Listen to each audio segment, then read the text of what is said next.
Bonjour tout le monde, bienvenue sur la chaîne de chez Swannet. Falegin, aujourd'hui va faire un tutoriel, mais qui c'est ce type là? C'est moi, c'est Aoi en fait. Donc voilà, aujourd'hui on va se voir pour un tutoriel sous Cinema 4D encore, donc le 11 janvier 2013, le premier tuto de cette année. Ça va consister à faire une plume. Une plume sur Cinema 4D, c'est faisable. Alors voilà, ça ressemblera à peu près à ça. Il y a moyen de faire beaucoup mieux, on va essayer de faire mieux que ça. Ça ne devrait pas être si dur que ça. Là, je l'ai fait à la va-vite en tant que présentation. Donc, on va vraiment voir comment faire une plume. Après, c'est vraiment vous qui modifierez. Je vous dirai les valeurs à rentrer, et ce que vous pouvez personnaliser. De toute façon, vous allez suivre mon tuto et vous pouvez mettre les données que vous voulez. C'est juste l'histoire que vous compreniez le principe de comment faire la plume en fait. C'est tout. Après, les valeurs, les couleurs, c'est vous qui allez mettre ce qui vous plaît. Et puis voilà. Donc voilà, on est d'accord, j'ai ça. Je vais le fermer. Voilà. Non. Ok, donc je pars d'un nouveau projet. Donc on va d'abord régler les paramètres de rendu. Donc si vous voulez faire un rendu d'une image JPEG ou PNG, PNG ça peut être une image ou une image sans fond, très avantageux. Vous pouvez faire film à vie ou film QuickTime. Par contre, je tiens à vous faire une petite annotation, c'est que le film à vie est très lourd, donc si jamais vous faites une animation, je vous déconseille le à vie. C'est juste entre nous. Donc moi je mets JPEG, j'enlève inclure le son par si on n'a pas. Chemin d'accès, je mets mon bureau.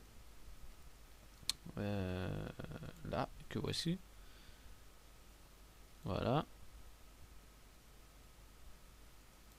Ah bah oui, il faudrait peut-être que je lui mette un nom. Plume. Voilà, ok. On va dans sortie aussi. Là vous réglez à votre écran. Donc soit, moi je mets souvent 1440 par 900 mais c'est pas le tip top. Vaut mieux mettre 1024 par 768. Parce qu'en fait moi je mets 1440 par 900 parce que j'ai les petites bandes ici d'arrêt de rendu et je préfère que ça soit plus grand. Du coup je fais des images assez grandes. Enfin voilà, bref. Retournons à nos moutons. Donc si vous voulez faire un rendu en animation, il faut mettre toutes les images ici évidemment. Par contre si vous faites des images en sortie et que vous mettez toutes les images, faites un dossier spécifique. Parce que sinon vous en sortirez pas. Étant donné que là on va faire qu'une image, c'est pas bien important quoi. Enfin moi je vais faire qu'une image. Si vous voulez faire une animation, vous faites une animation. Donc voilà. On a fait nos paramètres de rendu, comme vous avez pu constater, j'ai rien touché sur la fin. L'anti-aliasing j'ai mis au mieux, 2x2, 4x4. Après ici, ça dépend de la puissance de votre ordinateur. Si vous avez un ordinateur avec 2 cœurs ou un ordinateur pas super puissant, mettez en 1 par 1 et 2 par 2. C'est-à-dire 1 par 1 en minimum et 2 par 2 en maximum. Enregistré, voilà, vous avez vu, multipass, il n'y a rien à toucher. Sortie, c'est comme je vous ai montré. Généralité, il y a marqué rendu complet, mais voilà. C'est pas le rendu tout en entier. Donc on ferme ça, on va commencer par faire un tracé. Donc soit vous appuyez sur la molette de votre souris, soit vous faites F5, soit vous allez cliquer juste là en haut à droite pour afficher toutes les vues. Voilà, petites astuces, c'est gratuit. Donc moi je pars sur la vue de droite, donc soit vous cliquez avec la molette de votre souris, soit vous cliquez ici. Voilà, donc dès que vous me verrez sauter comme ça sera avec la molette de la souris, c'est que je change de vue en fait. Mais je vous le dirai l'histoire de pas aller trop vite.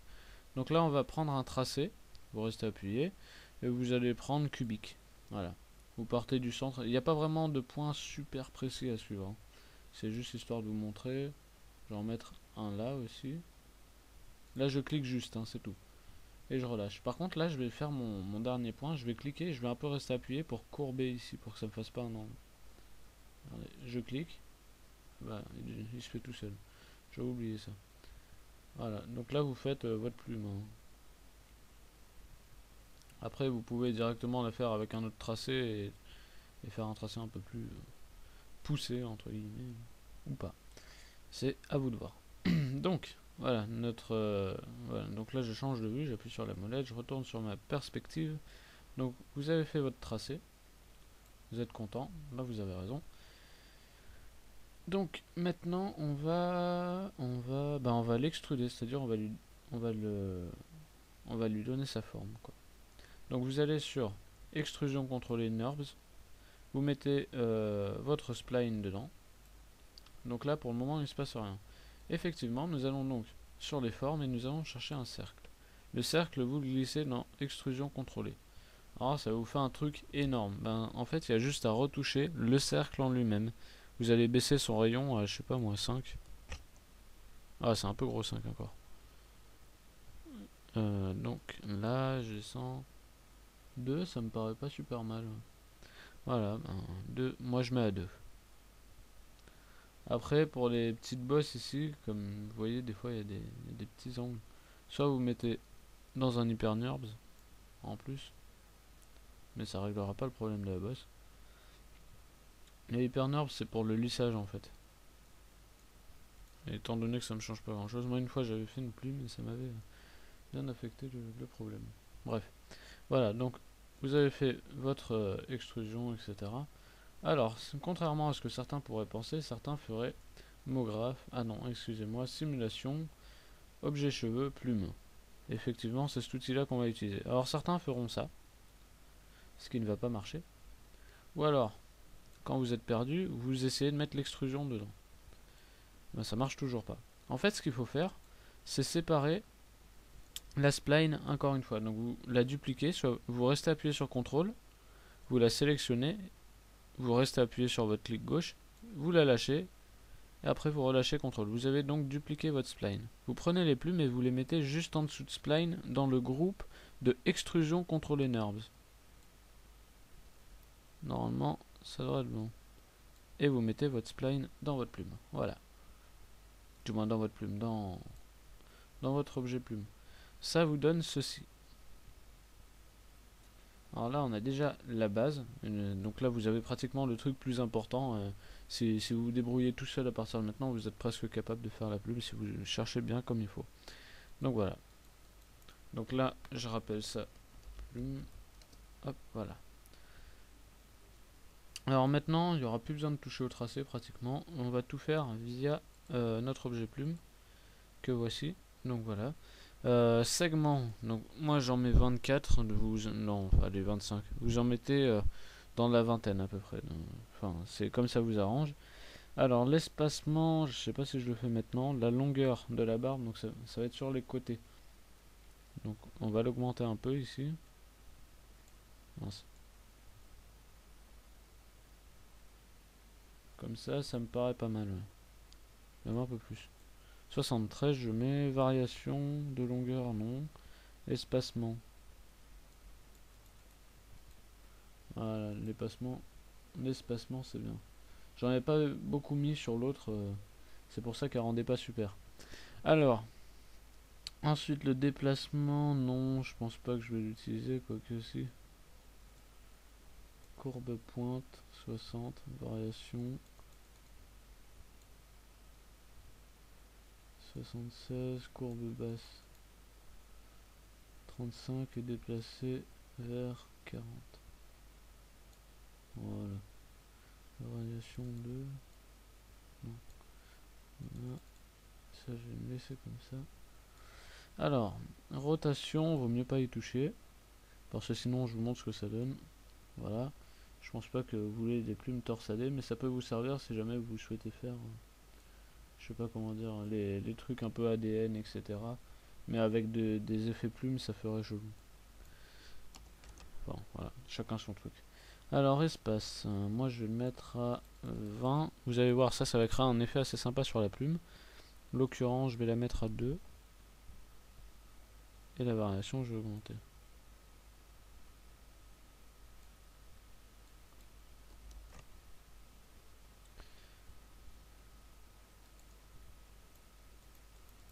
Plus vous allez rajouter d'occurrence en fait, et plus il y aura de trous en fait. Voilà, donc si vous poussez aux extrêmes, vous voyez tout de suite ce que ça donne.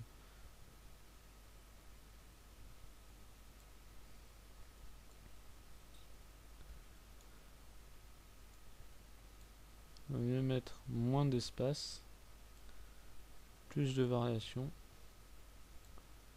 et peut-être un peu plus d'occurrence. Voilà, ouais, là ça me paraît pas trop mal. Voilà. Donc voilà, j'ai mis 0 en espace, variation 56 et occurrence 37. Donc ça c'est fait, on va aller sur la forme, le plus important. Donc là les deux courbes du haut, elles s'inversent. C'est-à-dire que on va toucher à ce qui est là, pour faire l'arrondi d'une plume normale. Donc il va falloir baisser le premier point tout en bas. Là vous vous dites, quelle catastrophe. Bah vous rajoutez un point en cliquant au-dessus et vous le mettez à peu près par là, ou un peu plus. C'est vraiment histoire de faire votre plume quoi.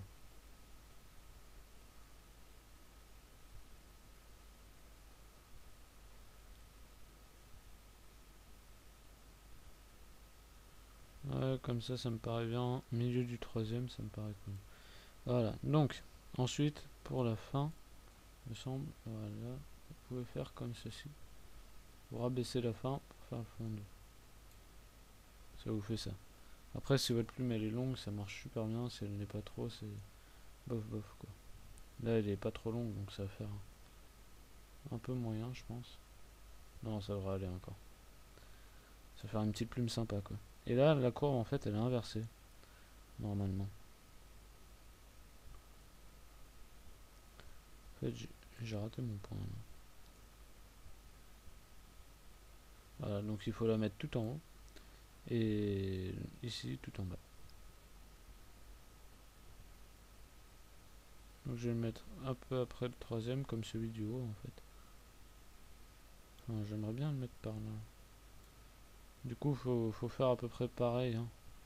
Après, vous n'êtes pas obligé, là ça rendait bien, donc c'est pas trop grave. Voilà, là c'est pas trop grave si c'est difforme, ça arrive sur les plumes. Donc c'est pas si grave que ça. Par contre, à la fin, faut bien penser à lui faire sa pointe. Voilà. Donc là, c'est coupe transversale. Voilà, ça permet de monter vos, vos fils entre guillemets. Vous voyez, ça donne un peu ça. Donc voilà, ça c'est la courbe de... Ah et sa courbe de déplacement. Faut pas trop les lever en général. Elles aiment pas ça. Voilà, faut pas en mettre beaucoup, au pire vous en rajoutez après des plumes. Donc je suis sur objet, longueur, espacement. Voilà, là j'enlève de l'espacement, du coup ça m'en rajoute. Ça fait un rendu un peu plus sympa. Je vais créer une matière très rapidement. J'enlève la spécularité, donc j'ai fait double clic en bas. J'enlève la spécularité et je lui mets une couleur elle est grise un peu. Une grise très foncée quand même. C'est pour l'appliquer sur ma tige du milieu. Ah bah j'ai oublié de la prendre.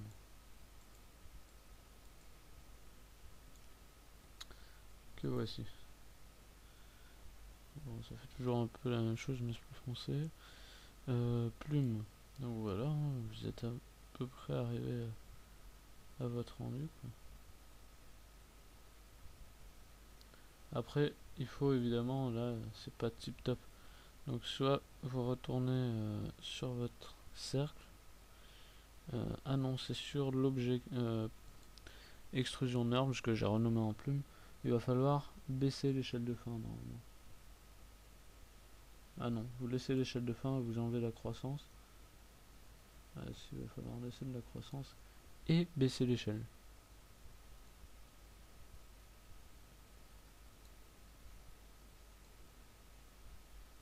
Que voici. Voilà, après vous changez la couleur de votre plume si vous voulez. Ou si vous voulez pas, vous laissez. Voilà, la spécularité. J'ai beaucoup enlevé d'intensité parce que je suis pas fan sur les plumes. Ça rend pas tip top. Voilà. Non, est plus sympa que l'autre, je trouve. Donc ensuite dans la couleur vous pouvez rajouter des petits effets très sympathiques. Donc, par exemple rajouter une petite touche de blanc.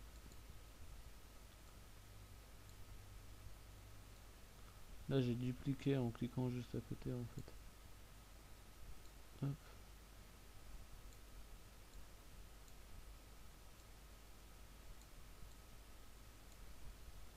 Ouais, ça devrait faire un petit truc sympa.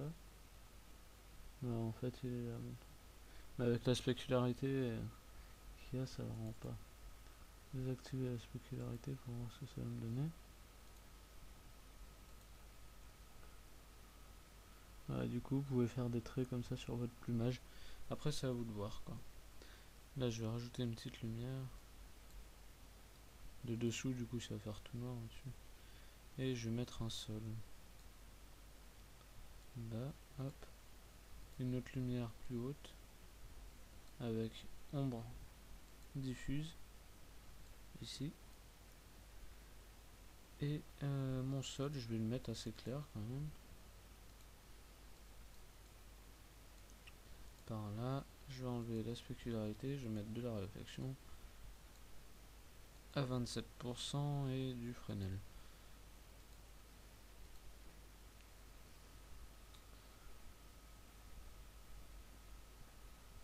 Avec la lumière, elle perd un peu ses couleurs la plume. Par exemple, vous voyez qu'il faut un peu en rajouter là. Donc là, il faut aller sur plume et du coup, par contre, ça m'augmente mes coupures, c'est pas type. Top.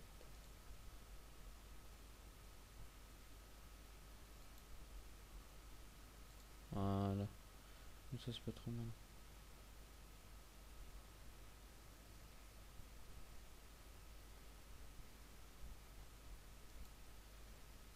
Ça, c'est ma lumière avec mes ombres.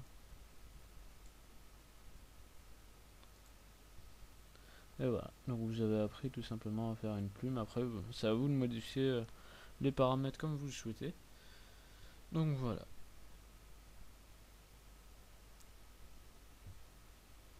Voilà, si vous voulez d'autres tutos, n'hésitez pas à nous faire parvenir en commentaire ce qui pourrait vous intéresser. Et